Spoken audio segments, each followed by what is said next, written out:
오늘 신구약 중간기 두 번째 시간입니다. 사실 두 번째 시간인데 첫 시간에 강의하는 것이 너무나도 방대하기 때문에 쉽지 않죠. 쉽지도 않고 또 여지없이 제 아내한테 혼났습니다. 뭐 그렇게 방대한 양을 알지도 못하는 이야기들 너무 어렵게 했다고 그렇게 자기도 모르면서 그렇게 나를 혼란했습니다. 그래서 그러나 오늘은 더 어려운 얘기를 하려고 합니다. 더 어려운 얘기를 해야 됩니다. 해야 돼서 그러나 친절한 제가 그래도 별명이 친절한 태훈 씨 친절하게 설명을 하면서 그렇게 설명해 보도록 하겠습니다.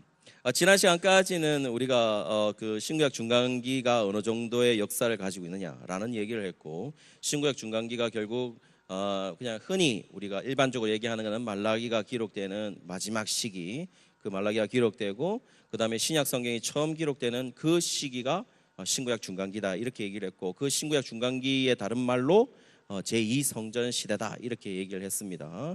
제3성전 시대는 물론 헤롯 성전을 제3성전이라고 하지만 그거는 제2성전의 복원이기 때문에 제2성전 시대다 그대로 연결하기도 하고, 누구는 또 제3정 시대 헤롯 성전을 제3성전이다 이렇게 나누기도 합니다.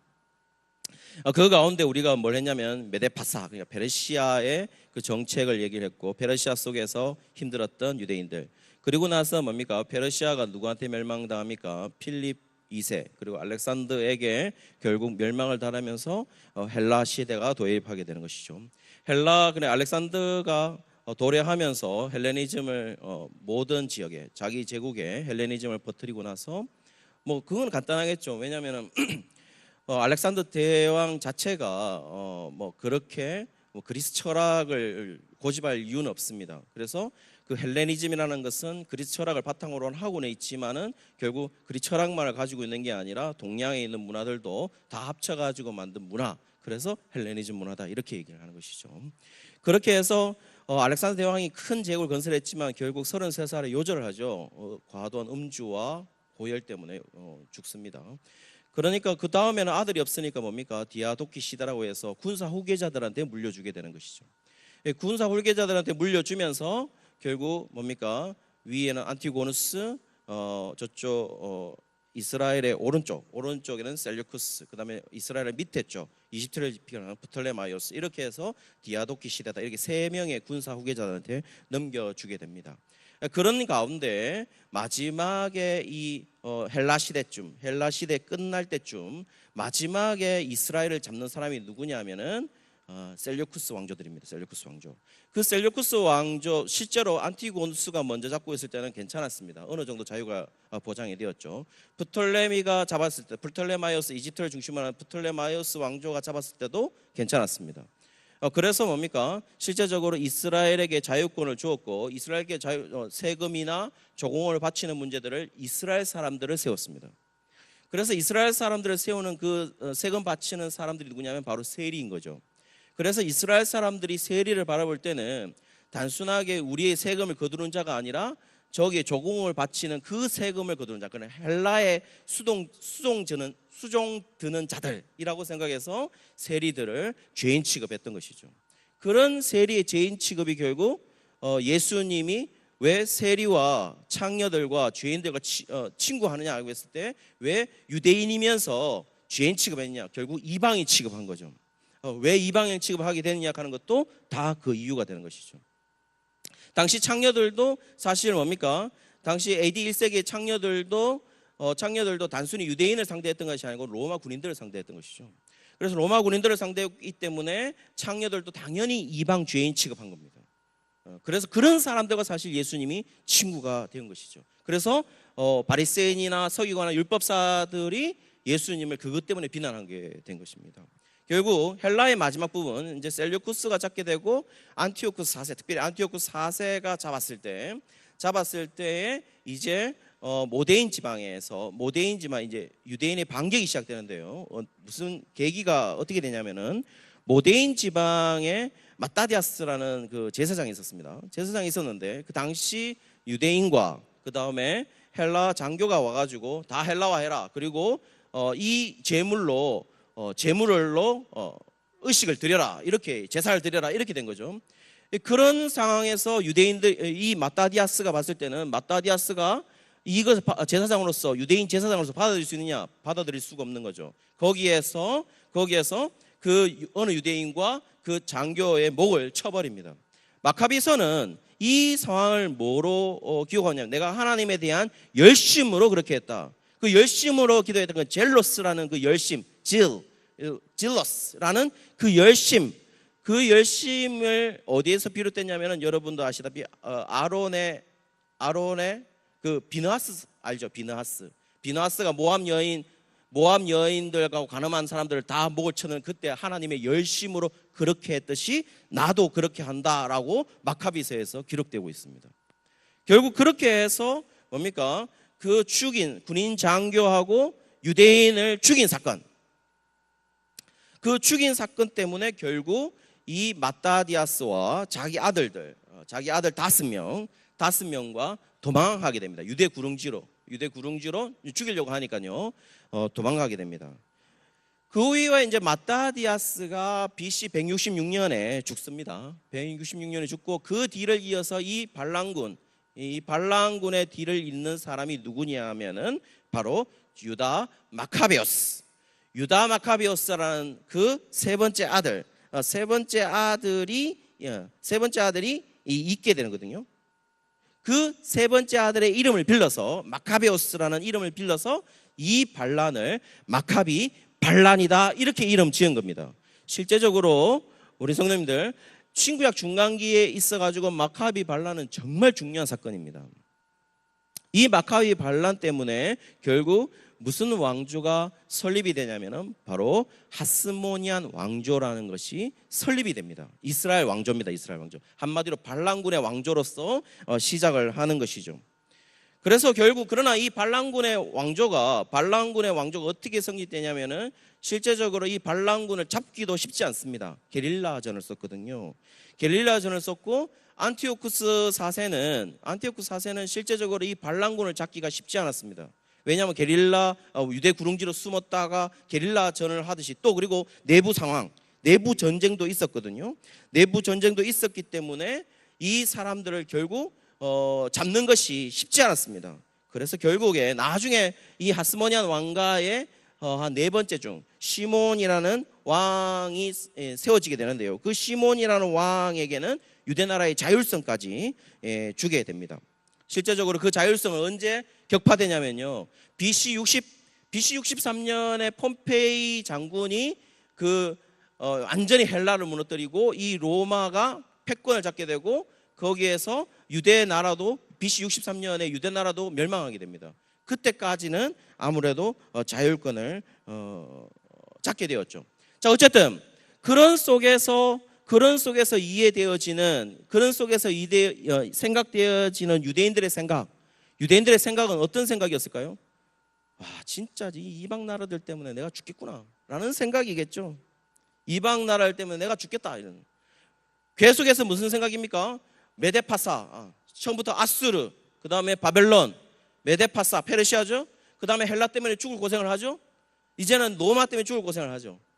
어쨌든 헬라 시대까지 그들은 죽을 고생을 하고 있는 거죠. 누구 때문에? 이방 나라들 때문에.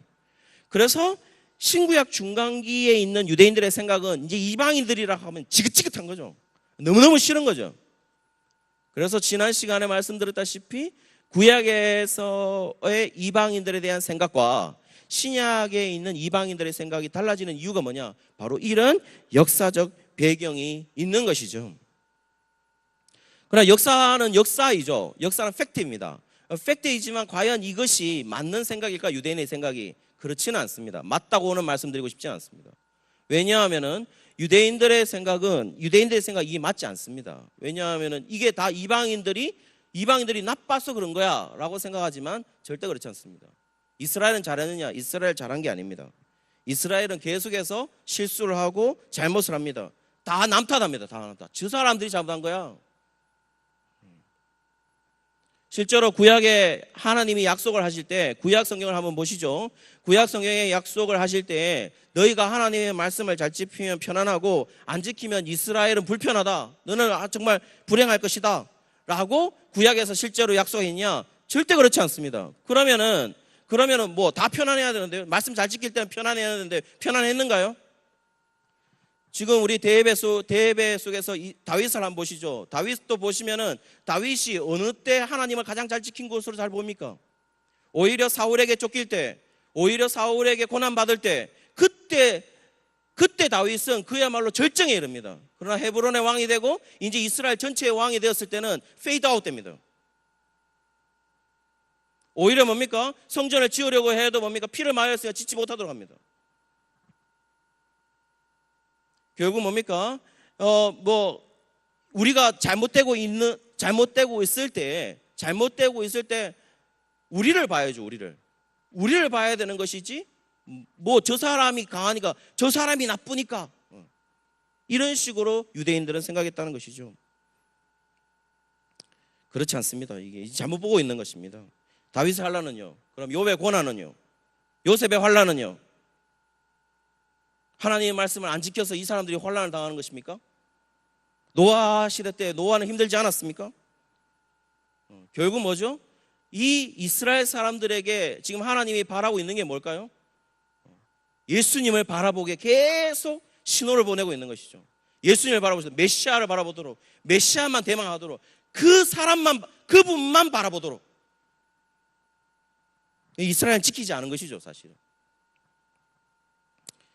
결국 뭡니까? 유다 마카베오가 죽습니다. 유다 마카베오스가 죽고 160년경에 죽습니다. BC 160년, 기원전 160년경에 죽고 요나단, 여러분 여기 보시면 여기 하스모냐 왕자에 보시면 그 다음 세 번째 있는 게 요나단입니다.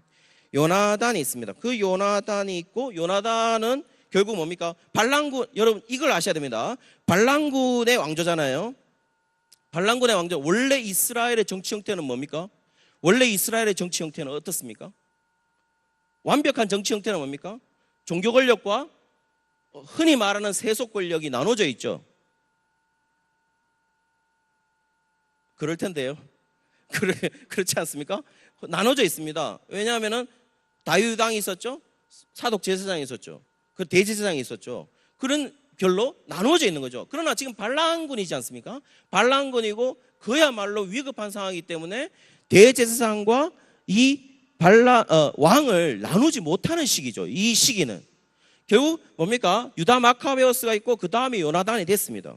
그러나 전에도 말씀드렸다시피 제가 뭘 말씀드렸냐면은 어느 정도 이제 발랑군을 잡지 못하기 때문에 이것을 사람들은 나눠주기를 원한다, 이렇게 말씀드렸습니다.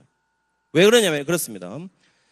성도님들, 이건 잘 이해하셔야 됩니다. 왜 이해해야 되면 유다 나라 사람들은, 유대인들은 자신들이 회복하는 시점에 대한 동영상이 이런 어떤 형상이 있습니다. 형상이 딱 있습니다. 어느 시대일까요? 지난 시간에도 말씀드렸습니다. 어느 시대를 그들이 바라볼까요? 메시아를 누구와 같은 사람이 메시아일까요? 대예배 시간에 진짜 많이 나오는 사람입니다. 그렇죠? 다윗이죠. 담임 목사님 실망하십니다. 이런 식으로 나오시면. 다윗입니다. 다윗. 그때 다윗일 때의 제사장이 누구냐면은 사독이었습니다. 사독. 그렇기 때문에 이 사람들이 바라보는 메시아와 같은 사람이 다스리는 그 시기, 조금 짜투리 말씀 더 드리면 이렇습니다. 실제로 그들이 바라보는 메시아의 왕국, 하나님 나라의 왕국의 표상이 되는 건 다윗 시대라고 그랬죠. 실제로 더 잘 살았던 시대는 솔로몬 시대입니다. 솔로몬 시대. 그런데 왜 유대의 나라 사람들은 솔로몬 시대를 동경하지 않을까요? 다음 주까지 리포터 작성해서 전해주시면 고맙겠습니다. 한 장. 그래서 달란트 줄게요, 제가. 그래서 뭡니까? 다윗 그리고 사독. 그래서 그들이 바라보는 회복이라고 하는 것은 자기가 말하는 메시아와 같은 왕이 있고 또 뭡니까? 사독계열의 대제사장이 세워지면 그야말로 다윗 왕국 같은 세상이고 회복이 오고 있구나 하는 것을 느낄 텐데, 그런 정치 형태, 그런 자신의 나라의 형태가 보이지 않으면 그들은 여전히 뭡니까? 아직 멀었구나, 희망과 소망이 사라지게 되는 것이죠. 그런데 여기에서 보면 뭐가 되어 있습니까? 좋아요, 반란군의 왕조니까 어느 정도는 우리가 나누지 힘들잖아요. 대제사장을 지금 뽑기도 힘들고, 그러니 뭡니까? 실제로 이것에 대해서 이해는 해줄 수 있어요. 그러나 뭐가 이해가 안 되죠? 나중에 자율권을 줬는데도 뽑지 않을 때는 문제가 생기는 것이죠. 요나단이 그랬다는 것입니다. 요나단은 어땠냐? 왕과 대제사장직, 한마디로 종교적 권력과 세속적 권력을 함께 가지고 있었다는 것이죠. 그 뒤에 있는 시몬도 마찬가지였습니다. 시몬도 뭡니까? 시몬도 왕과 대제사장직. 시몬은 하스모니안 왕조이긴 하지만 실제로 유대인이긴 하지만 사독 계열은 아니거든요. 그렇기 때문에 왕은 될 수 있어도 뭡니까? 대제사장직은 그가 맡아서는 안 되죠. 그런데 여전히 시몬도 그렇게 맡게 되는 것입니다. 여러분, 세속 권력과 종교 권력이 함께 있으면 안 됩니다. 그거는 멸망의 징조입니다. 멸망의 징조. 정치적 권력을요, 종교 권력이 정치적 권력을 함께 생각해 보십시오. 중세시대 때 어땠습니까? 중세시대 때를 뭐라고 얘기합니까? 다크에이지라고 그러죠. 암흑시대다 이렇게 얘기를 합니다. 암흑시대라고, 왜 암흑시대라고 얘기합니까? 실제적으로 우리가 일반 상식이 하나도 없다고 생각하고 가톨릭이 잡고 있었던, 로만 가톨릭이 잡고 있었던 시대, 그래도 하나님을 믿고 있는 사람들이 있었던 시대, 교황이 권력을 잡고 있었던 시대라고 얘기를 합니다. 그런데 왜 중세시대 때를 다크에이지다 이렇게 얘기를 할까요? 왜 어둠의 흑암의 시대다, 암흑시대다 이렇게 얘기할까요? 여러분, 브루스 올마이티라는 영화를 보셨습니까? 브루스 올마이티라는 영화를 보시면 모건 프리만 흑인이 하나님으로 나옵니다. 그리고 짐 캐리가 그 하나님이 어떤 호수를 건너면서 이 브루스한테, 이 짐 캐리라는 브루스한테 내가 하나님 권력을 줄게, 네가 하나님을 다스려. 그러니까 브루스가 그 하나님한테 얘기하는 거죠. 당신은 하나님은 어디 가실 거냐고. 난 휴가 떠날 거라고. 그리고 또 묻습니다. 휴가 간 게 처음이시냐고. 아니라고. 난 이제 두 번째 떠난다고. 첫 번째가 언젠데? 그러니까 중세시대 때다 이렇게. 가짜입니다. 가짜에 심각하게 들으시면 안 됩니다.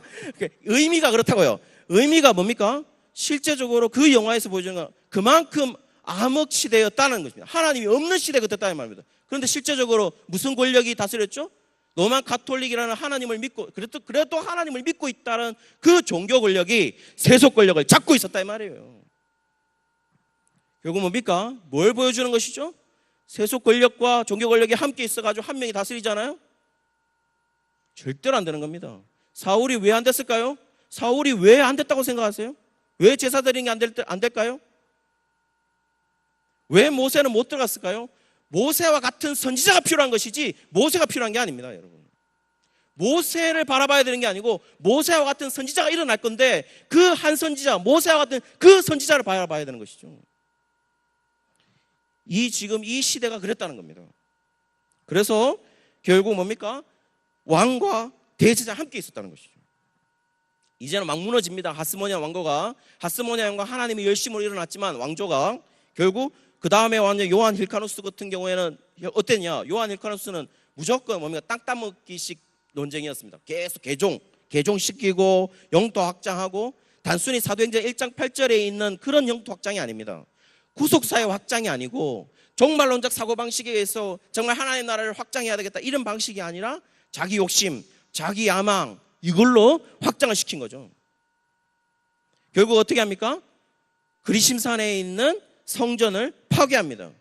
그 그리심산의 성전에서 누가 예배 드린 줄 아십니까? 사마리아인들요. 그래서 여러분, 요한복음 4장에 사마리아 여인에서 너는 이 산에서도 말고 예루살렘에서도 말하라, 이 말은, 이 산은 뭘 말하는 걸까요? 그리심산을 얘기하는 겁니다. 그러니 뭡니까? 사마리아인들이 어떻게 되겠어요? 도는 거죠. 이런 말 좀 싼티나나요? 열 받았다 하면 더 짜증나잖아요. 더 분노가 일어난 거죠. 그러면서 유대인과 사마리아인이 꽝 부딪히게 된 겁니다. 실제로 여러분 거기 사마리아 여자와 예수님의 대화를 보시면 알 수 있는 게 뭡니까? 당신은 나한테 어떻게, 사마리아 여자가 당신이 어떻게 나한테 말 거느냐 이렇게 얘기하는 거죠. 어떻게 말 거느냐? 내가 딱 봐도 당신 높은 사람이 아닌데. 그러면 이 말은 뭡니까? 높은 사람 같으면 사마리아 여자한테 말 거는 것을 어느 정도로 당신 그 권력으로 뭔만 무마시킬 수 있을 것인데, 내가 딱 봐도 당신은 영 아닌데 나한테 말 거는 것은 당신 그거 할 수 있겠어? 이렇게 묻는 거죠. 한마디로 대화에서는 안 되는 사람들처럼 여겨진다. 왜 그럴까요? 왜 원수처럼 여겨질까요? 바로 이 문제 때문이었던 것이죠. 결국 뭡니까? 갈등이 일어나는 것입니다. 힐카누스는 이런 영토 확장에 누구의 힘을 빌었냐? 로마의 등을 힙었습니다. 그런 로마의 등을 힙어가지고 막 확장하고 헬라와 장려하고 그렇게 했던 것이죠. 그때 반대했던 사람들이 누구냐면 바로 하시딤이라는 사람들이었습니다.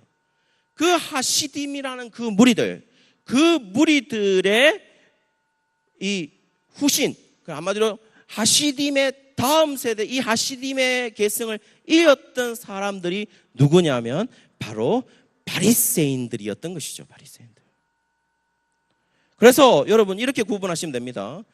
유대 나라에는 총 4개의 파가 있습니다. 4개의 파가 있는 거죠. 그 4개 파가 뭐냐면은 사두개파, 그 다음에 바리새파, 그 다음에 에셈파, 열심당, 그 외에 80%, 이 사람들 다 합쳐봐야 15%도 안 됩니다. 이 사람들은 이 4개 파가 15%도 안 되고 나머지 85%는 다 암하레츠라고 얘기해서 그 땅의 거민들입니다. 유대인들인 겁니다. 그냥 유대인들. 그래서 이 바리새파가 되는 것이고, 바리새파들은 그 정치 권력, 실제적으로 이 정치 권력 안에서 바른 소리를 하면서 율법에 대한 강조를 하면서 살았던 사람들이고, 이런 것도 다 싫어가지고 정말 자신들의 정결을 지키기 위해서 딴 데로 나왔던 사람들이 바로 쿰란 공동체 에셈파 사람들입니다. 동굴로 숨었던 것이죠. 그래서 쿰란 문서들은 다 1Q, 2쿰란, 3쿰란 가는 건 다 뭐냐면 1동굴, 2동굴, 3동굴에서 발견된 문서들이라 이렇게 얘기하는 겁니다. 거기에 바리새파처럼 정결을 강조하면서 정치에 관여했던 사람들을 바리새파라 그러고, 정치에 관련하면서 정말 은둔생활하면서 자신들만의 정결을 지키려고 했던 사람들이 에셈파, 쿰란 공동체 사람이죠. 그러니까 바리새파보다 훨씬 더 강한 사람들입니다. 이 사람들이.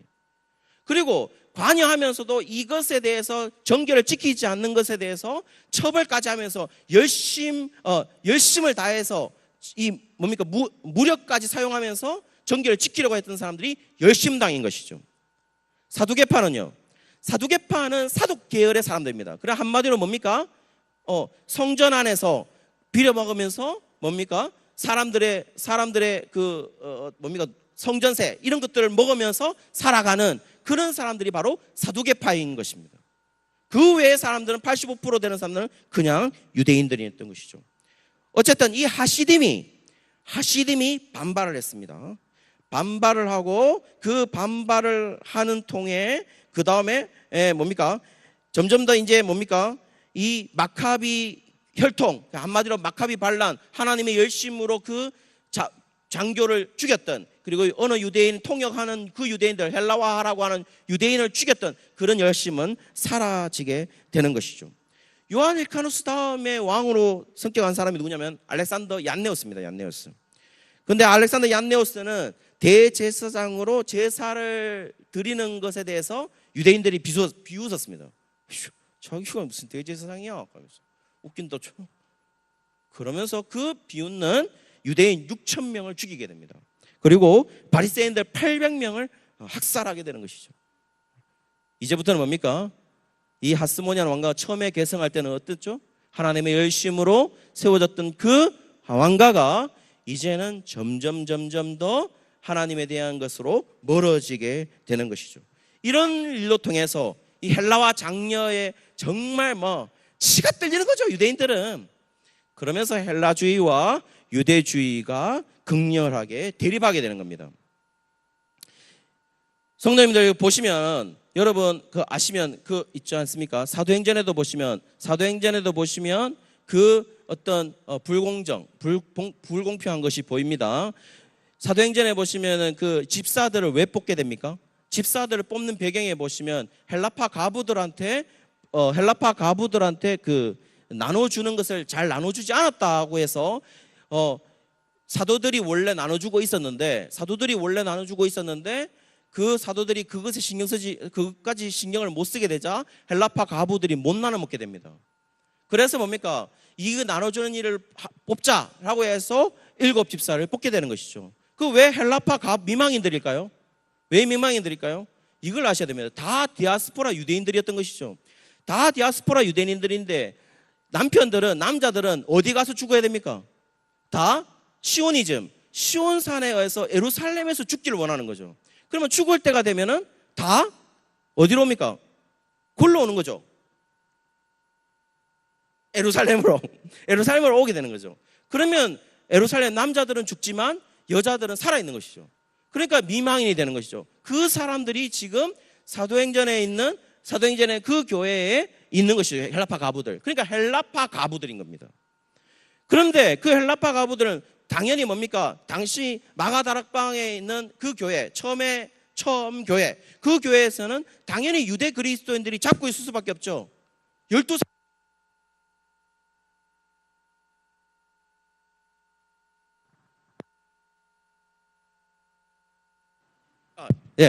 12 사도들이 있었으니까 당연히 뭡니까? 팔레스타인 유대 그리스도인들이 잡을 수밖에 없고 유대 그리스도인들한테 나눠주고 그 다음에 짜투리를 헬라파 가부들한테 나눠주려고 하니까 헬라파 가부들은 받을 게 없는 거죠. 그래서 뭡니까? 그들이 이것을 공평하게 나눠도 하고 컴플레인을 했던 겁니다. 그래서 7 집사를 뽑게 되는 것입니다. 그런 배경들이 있었기 때문에 바로 지금 이런 배경들은 결국 헬라주의와 왜 유대주의가 꽝 붙었느냐, 이런 이유 때문인 것이죠. 결국 알렉산더 얀네오스가 일찍 죽습니다. 얀네오스가 일찍 죽고 여러분 강의해 보시면 그 알렉산더 얀네오스의 아내 알렉산드리아 여자가 통치를 하게 됩니다. 그나마 왜 여자들이 합리적인지 모르겠는데 전혀 그렇지 않았는데 여자들이 통치는 잘하세요. 그래서 이 여자는 이 알렉산드리아가 통치를 했는데 그리고 나서 아들들에게 무너집니다. 그 아들이 누구냐면은 힐카노스 2세와 아리스토블루스 2세입니다. 그래 힐카노스 2세에게는 이때부터 대제사장직을 물려주고 아리스토블루스 2세에게는 왕. 그때부터 정교 분리가 되게 되는 것이죠. 그러나 여러분 정교 분리가 얼마 가지 않습니다. 결국 뭡니까? BC 63년에 폼페이가 그러나 여러분 이거 아셔야 됩니다. 힐카노스 2세도 아리스토블루스 2세도 실제적으로 로마에 지지를 했습니다. 로마에게 지지를 했습니다. 그런데 BC 63년에 폼페이 로마가 쳐들어오자 아리스토블루스 2세는 반발을 합니다. 왜 반발을 할까요? 상황이 다른 거죠. 이런 겁니다.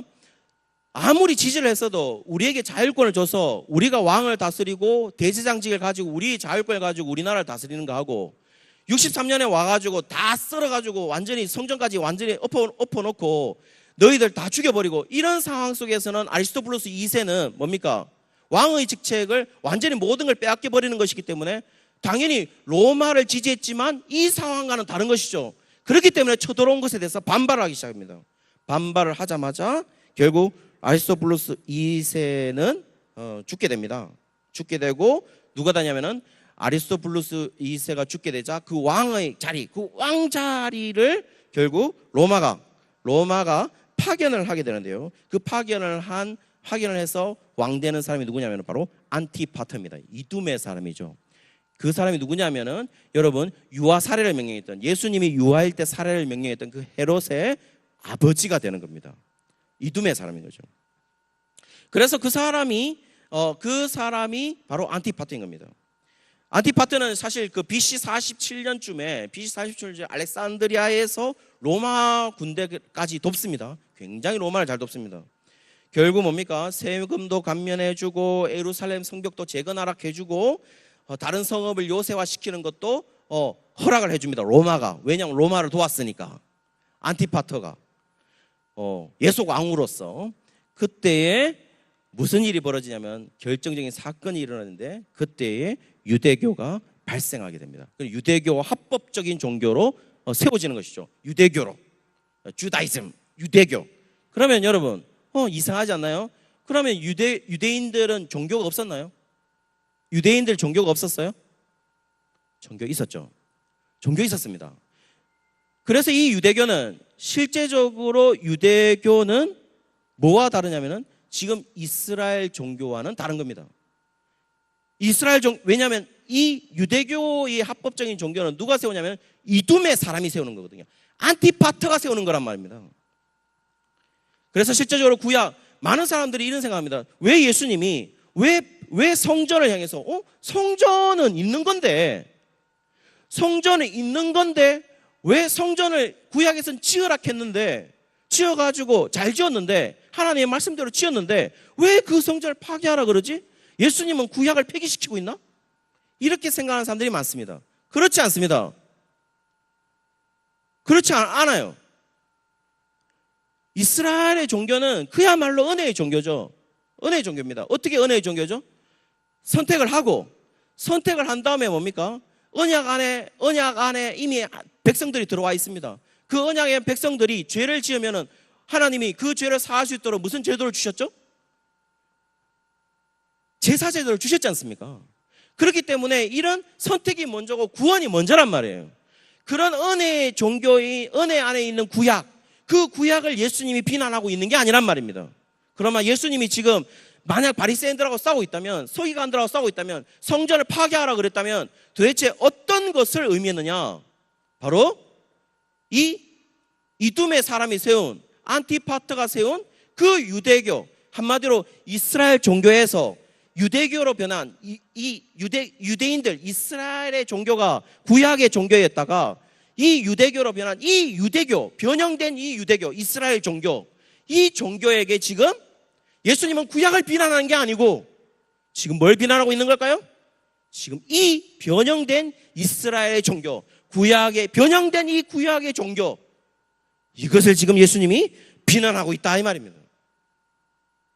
그래서 많은 사람들이 자꾸 예수님이 성전 파괴했으니까 구약을 지금 하는 거야, 율법 지키지 말라고 하는 것처럼 보인다는 거예요. 그렇게 말씀하시면 안 되죠. 구약이 다 예수님을 바라보고 있는데. 결국 뭡니까? 지금 결국 이 하스모니안 왕조가 완전히 이제는 로마로 이렇게 완전히 전향된 이런 걸로 보이는 것이죠. 실제로 유대인들의 생각은 어땠냐면 정말 하나님에 대한 열심히 있었던 유대인들의 생각이 솔로몬 시편이라는 외경에 기록되어 있는데요. 조국도 조상도 없는 불안당들이다 이렇게 얘기를 했습니다.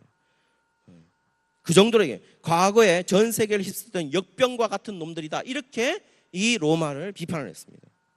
그리고 실제적으로 뭡니까?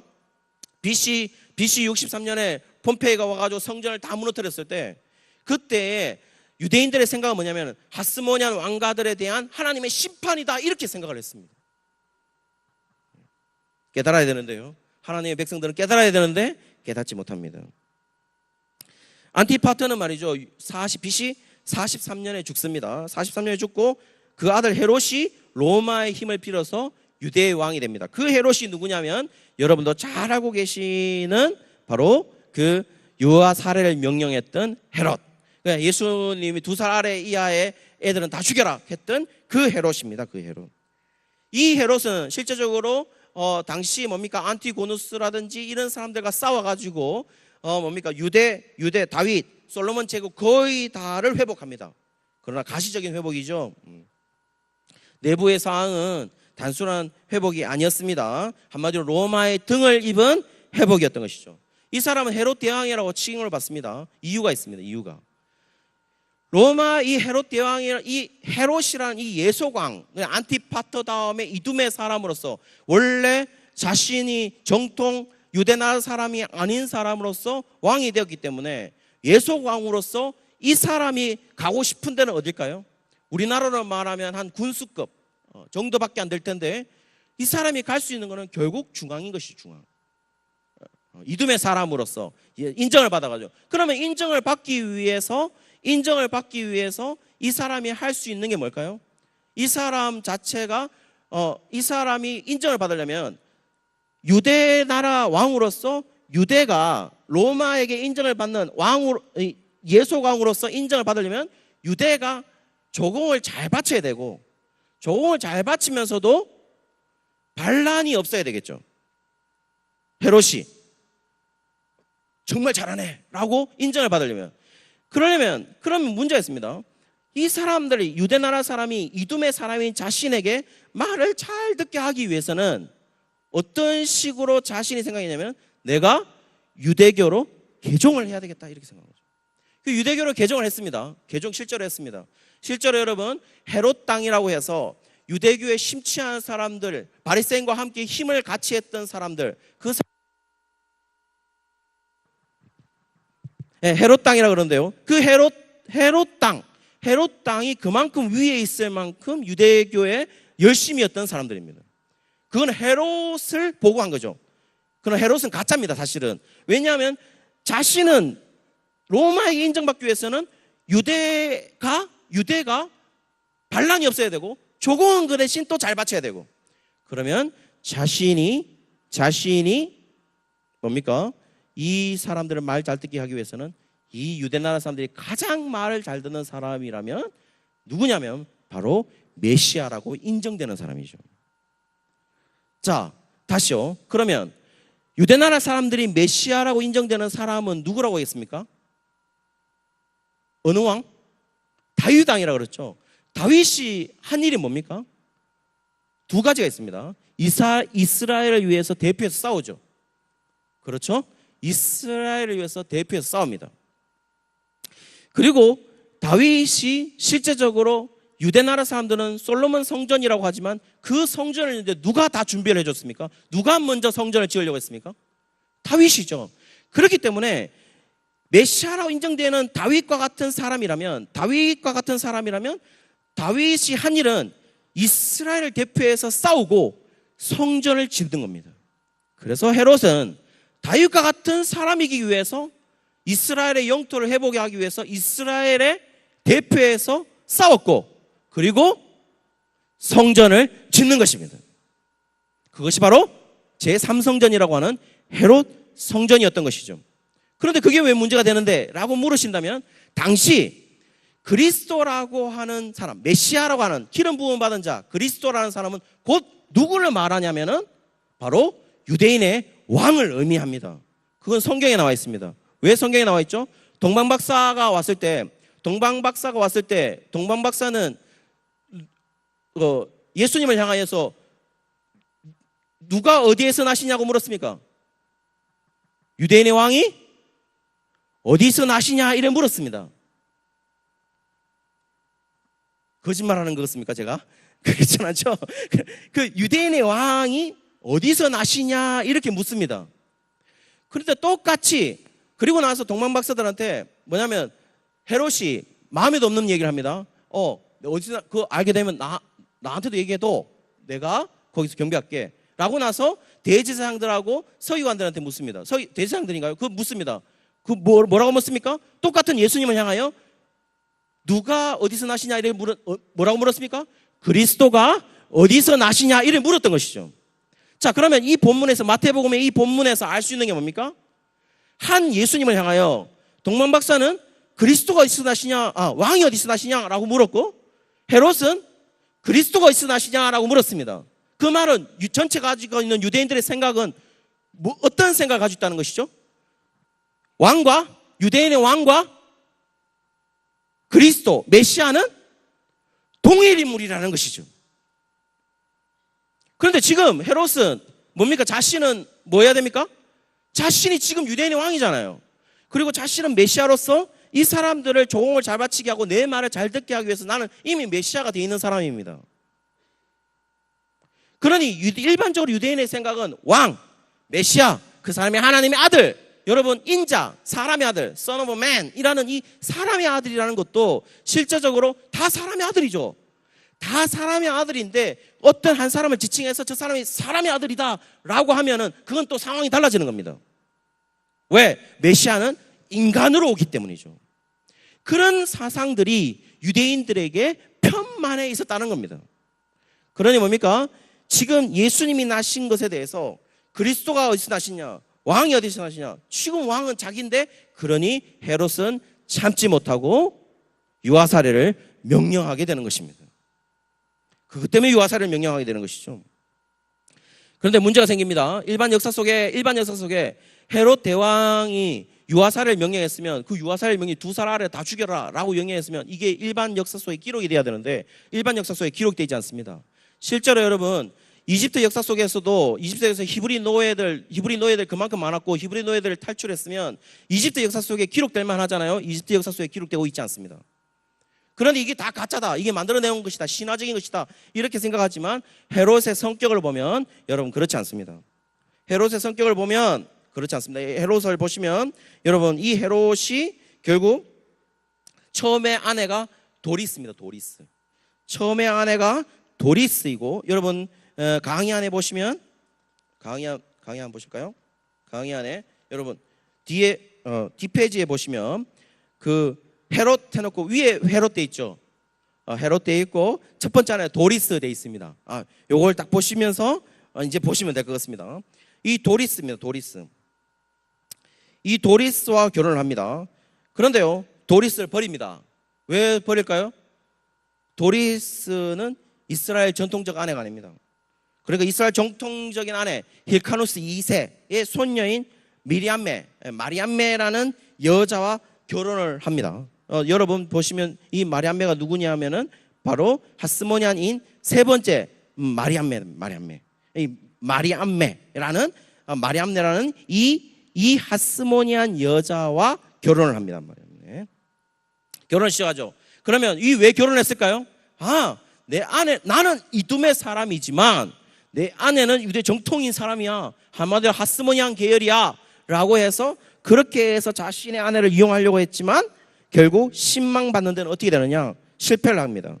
이 마리암메 속에, 이거 하스모니안 마리암메 속에 아들들이 나오는데요, 아리스토블루스와 알렉산더라는 이 두 사람의 아들이 나옵니다. 과연 어떻게 될까요? 헤롯의 가정은 진짜 끝없는 불화의 연속이었습니다. 광적인 질투심에서 이 마리암네를 이제 죽입니다. 세 번째 있는 마리암네 하스모니안을 죽여버립니다. 음모 혐의를 붙여가지고 또 어떻게 되냐면 BC 7년에 누구냐면 자기 아들들 아리스토블루스와 그 알렉산더 가도 그 아들임에도 불구하고 음모 조금만 보여도 다 죽여버리는 거죠. 다 죽였습니다. 이 죽이도록 부추긴 사람이 누구냐면 여러분 첫 번째 아내인 도리스의 그 아들 안티파터였습니다. 안티파터. 한마디로 안티파터가 왜 부추겼겠어요? 당연하죠. 이 마리암네 그 세 번째 있는 그 마리암네 그 사람을 아내로 맞아들이면서 누구를 버렸습니까? 자기의 어머니인 도리스를 버렸으니까요. 당연히 뭡니까? 아리스토블루스 죽여, 알렉산더 죽여야 됩니다, 음모를 불렀습니다 라고 부추긴 것이죠. 그러나 그럼 안티파터는 가만히 있었을까요? 안티파터는 그대로 내뒀을까요? 아닙니다. 안티파터도 헤롯 자신이 뭐라고 생각했냐면 망상증이 걸려서 자기 생명을 노린다고 생각했습니다. 그러면서 태자 신분도 박탈해버립니다. 그리고 여러분 또 결혼합니다. 두 번째 보시면 마리암네라고 똑같은 이름이지만 대제사장의 딸입니다. 대제사장의 딸이지만, 그리고 대제사장의 딸 그에게서 밑에 보시면 헤롯이 납니다. 헤롯은 결국 헤롯은 자기 아버지 대제사장이란 자기 할아버지 대제사장이라는 덕을 보지만 역시 BC 5년에 총애를 잃어버립니다. 그리고 엄마도 이혼하게 되고, 엄마도 헤롯이 이혼하게 되고, 또 어떻게 되냐면 엄마의 아버지 장인어른인 그 대제사장직도 박탈하게 됩니다. 헤롯은 가만히 있질 않습니다. 그냥 자기에게 뭔가 조그만 꼬투리만 보여도 과대망상증처럼 다 죽여버리는 것이죠. 결국 어떻게 되냐면 여러분 제일 마지막에 말다크라는 그 사마리아 여인으로부터 아켈레오와 안디바, 그래서 이 안디바에게 이제 정권을 물려주게 되는 것이죠.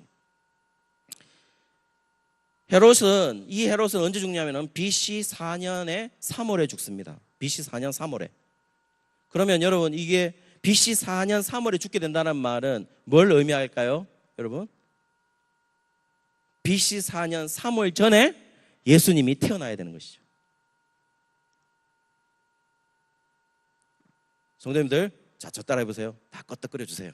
이렇게. 네, 그렇죠. 그렇죠. 맞잖아요. 그래 유아살을 명령하죠. 예수님 태어났으니까. 그러니까 BC 4년 3월 전에 태어나야 된다는 것이죠. 그리고 사실 BC 4년 4월 11일 날 6월절인데요. 그 6월절은 그 아들 왕들이 지키게 됩니다. 그러니 뭡니까? BC 4년 4월 11일 3월 이전에 분명히 예수님은 태어나야 되는 것이죠. 자, 그러면서 뭡니까? 죽기 전 4월 전에 어떤 일이 뭐냐? 첫 번째 아내인 도리스에다 안티파트도 처형해버립니다. 그리고 무슨 일이 벌어지냐면 헤로디움 요새에다 다 모아놓고 자신의 리더자들, 그 다음에 자신들의 친척들 그 다 모아놓고 헤로디움 요새에다 모아놓고 있지 않습니까? 내가 죽기 전에 이 모아놓은 요새에 있는 사람들을 다 죽여라 이렇게 명령합니다. 헤롯 대단한 사람입니다. 그러니 뭡니까? 자기 아내고 자기 아들이고 정말 눈 하나 깜짝 안 하듯이 죽여버린 사람이 누구냐? 헤롯이었던 것이죠. 그러니 뭡니까? 유아살을 명령하는 거 그쯤이야? 그리고 또 뭡니까? 베들레헴이죠. 베들레헴이 나시잖아요. 베들레헴. 베들레헴이 나시잖아요. 그 베들레헴은 작은 동네거든요. 그때 당시 인구조사로 봤을 때 베들레헴의 2세 이하의 유아는 20명 정도밖에 안 됩니다. 그러니 뭡니까? 그 20명 정도 살인하는 걸 가지고 과연 일반 역사가 기록했겠는가? 기록하지 않죠. 그렇게 보면 헤롯은 분명히 유아살을 명령할 수 있는 충분한 사람입니다. 그리고 나서 이제 자신들의 아들들에게 이 땅을 헤롯이 결국 죽고 후계 구도가 아들들에게 물려줍니다. 아켈레오와 필립 그리고 안디바입니다. 안티파스거든요. 안디바. 그 땅 한번 보실까요? PPT 한번 보시죠. 잘 안 보실 겁니다. 그래도 여러분 뭐 위에 1번, 2번, 3번처럼 1번이 아켈레오가 다스렸던 삶, 그 다음에 안디바가 다스렸던 삶, 2번, 3번이 바로 필립이 다스렸던 땅. 그래서 여러분 그 강의 안에 보시면 아켈레오가 유대를 다스렸던 사람으로서 보입니다. 그런데요 이제 없어도 됩니다. 중요한 거는 뭡니까? 사마리아가 중간에 있다는 것이죠. 자, 그래서 결국 아켈레오가 다스리게 되지만 아켈레오는 잔인한 왕이었습니다. 잔인한 왕이 되고 AD 6년에 아켈레오는 로마 당국으로부터 폐위가 됩니다. 왜냐하면 유대인들이 가가지고 유대 당국이 가가지고 아켈레오가 너무 잔인한 통치를 한다. 그거는 어디에 나와 있냐면 유대 고대사에도 나와 있고 요세푸스 역사가 기록한 유대사에도 기록되어 있고 마태복음 2장 22절과 23절에도 이 아켈레오는 너무너무 잔인했다라고 나와 있습니다. 그래서 이 사람은 AD 6년에 결국 폐위가 됩니다. 그래서 이 아켈레오 다음 해가지고 제일 마지막에 여러분이 잘 아시는 AD 26년쯤에 누가 오냐면 그 자리에 본디오 빌라도가 오게 되는 겁니다. 그리고 뭡니까? 아켈레오의 그 잔인한 정치 때문에 요셉이 피하게 되죠. 꿈의 지시를 받습니다. 어디로 가라 그러냐요? 갈릴리로 가라게 되죠. 안디바가 다스리는 갈릴리로 가게 됩니다.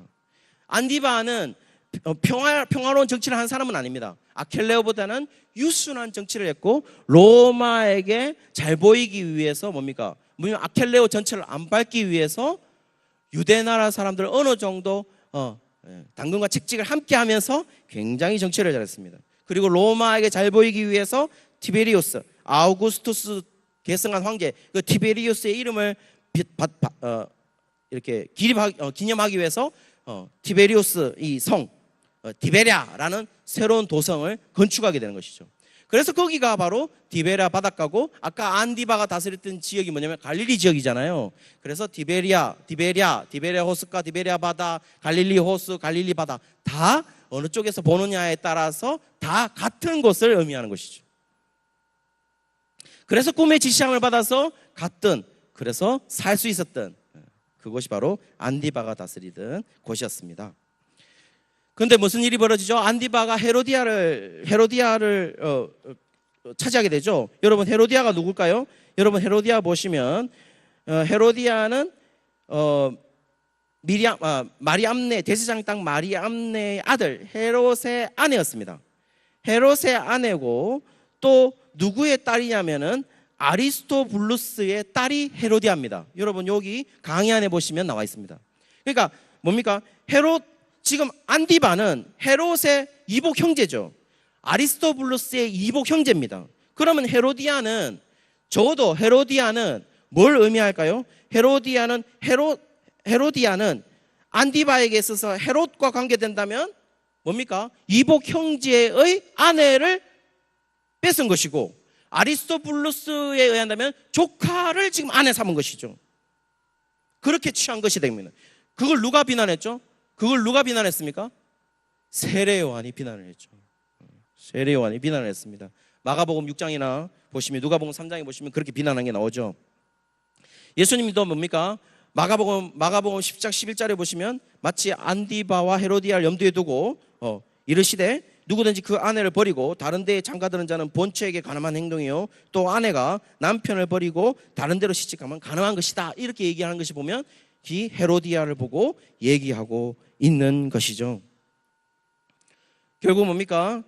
이제는 모든 것이 하나님과 멀어지기 시작합니다. 유대 당국 자체가. 자, 결국 뭡니까? 결국 이 보시면 원래 안디바의 아내는 누구였습니까? 안디바의 아내는 나바티안 왕국에 있는 아레타스 4세의 딸이었습니다. 아레타스 4세의 딸이었는데 이 안디바가 나바티안 아레타스 4세의 딸을 버리고 누구냐면 헤로디아를 취하는 것이죠. 그러면서 뭡니까? 아레타스 왕, 아무래도 장인이 뚜껑이 열린 것이죠. 뚜껑이 열려서 그 아버지와 전투를 하게 됩니다. 그때 AD 36년에 안디바가 박살나는 것이죠. 이날의 패배를 요세푸스는 뭐라고 기록하고 있냐면은 바로 안디바가 세례 요한에 대한 세례 요한을 죽인 것에 대한 처벌이다, 징계다, 이렇게 그 패배를 묘사를 하고 있습니다. 그러니 여러분, 이 말은 뭘 말하는 걸까요? 실제적으로 유대 당국이 세례 요한을 죽인 것에 대해서 굉장히 뭡니까? 물론 죽인 후의 얘기지만, 36년이니까요. 죽인 후의 얘기지만 굉장히 마음에 두면서 이 세례 요한을 죽인 것이 굉장히 힘든 일이었고, 굉장히 뭡니까?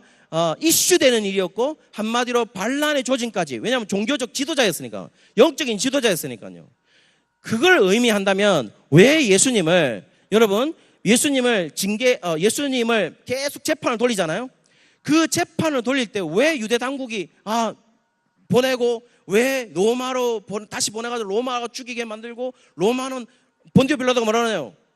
아내 말 잘 듣죠? 아내 말가 뭐라 그러나요? 그 일에서 삭돈 손떼라 익혔잖아요.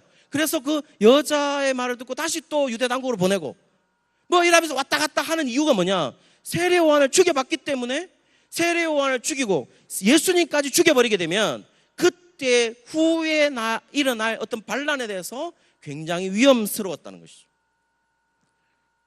그러나 예수님은 죽고 맙니다. 십자가 처형이죠. 결국 어떻게 죽는 겁니까? 십자가 처형이죠. 원래 유대인의 처벌 방식은 뭡니까? 돌로 쳐 죽이는 것이죠.